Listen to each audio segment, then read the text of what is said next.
આજરોજ રામનવમીના પાવન પર્વ નિમિત્તે ગરાસિયા બોર્ડિંગ નવાપરા ખાતે પરસોત્તમ રૂપાલાને સદબુદ્ધિ આપે તેવી પ્રાર્થના સાથે મહાઆરતી યોજાઈ। રાજકોટના ભાજપના લોકસભાના ઉમેદવાર પરસોત્તમ રૂપાલા દ્વારા ક્ષત્રિય સમાજ પર કરવામાં આવેલ ટીકા ટિપ્પણીને લઈને ક્ષત્રિય સમાજમાં ભારે રોષ જોવા મળી રહ્યો છે અને આનો વિરોધ ગુજરાત રાજ્ય સહિત ભારતના ઘણા રાજ્યોમાં ક્ષત્રિય દ્વારા આનો વિરોધ કરવામાં આવી રહ્યો છે।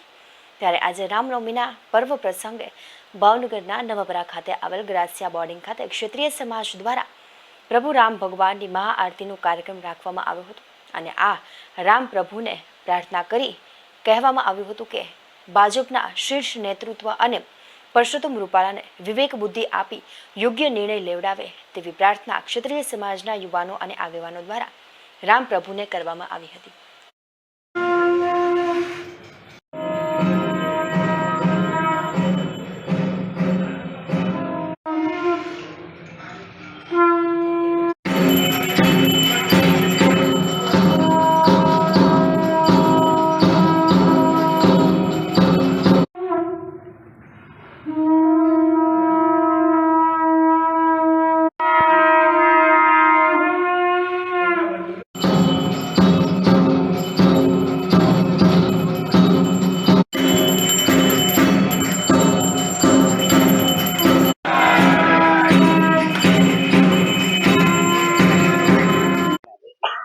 जय माताजी।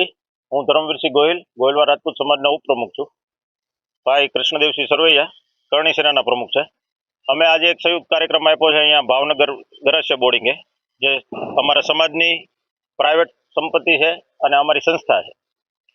अमे आज भगवान श्री राम ने रामनवमीना दिवसे आज अमे प्रार्थना करी है कि पुरुषोत्तम भाई रूपाला ने अने भाजपना शीर्ष नेतृत्व ने भगवान विवेक बुद्धि आपे अने सद्बुद्धि आपे कि तात्कालिक आ प्रश्ननुं उकेल अने निवारण लावे। भगवान श्री रामना वंशज एवा कदाच सीधी લીટીના વારસદારો અમે છીએ ક્ષત્રિય, એટલે ભગવાન શ્રી રામના વંશજને આજે તકલીફ થઈ છે। એટલે આજ જો ભગવાન શ્રી રામનવમીને દિવસે ભગવાન શ્રી રામને અને આ ભાજપના નેતૃત્વને કે જેના નામે તમે સતત વોટ માંગો છો અને સતત જે એક જ વાત માત્ર ભગવાન શ્રી રામના ચલાવો છો, ત્યારે અમે એ વાત કહેવા આવ્યા છીએ કે આજે ભગવાન શ્રી રામના વંશજોને ક્યાંક ને ક્યાંક તકલીફ પડી છે, તો અમારે આ પ્રશ્નનું નિરાકરણ જોઈએ છે અને એ માટે અમે બધા અહીંયા ભેગા થયા છે ને એક મહાઆરતીનો કાર્યક્રમ હતો અને અહીંયા આયોજન હતું। આ આયોજન અમારી સંસ્થામાં હતું, પણ છતાંય ક્યાંક ને ક્યાંક પ્રશાસન દ્વારા એવું કહેવામાં આવે છે કે તમે અહીંયા કાર્યક્રમ કરો તો પણ મંજૂરી લેવાની। તો અમે અહીંયાથી બે હાથ જોડીને કહેવા માંગીએ છીએ કે આ સંસ્થા આ સમાજની છે, આ પ્રાઇવેટ પ્રોપર્ટી છે અને અહીંયા અમારે આ કાર્યક્રમો છે એ થતા રહેશે, એટલે આપ સૌ એમાં સહયોગ આપજો। અમે સ્વતંત્રને સહયોગ આપશું। બસ આ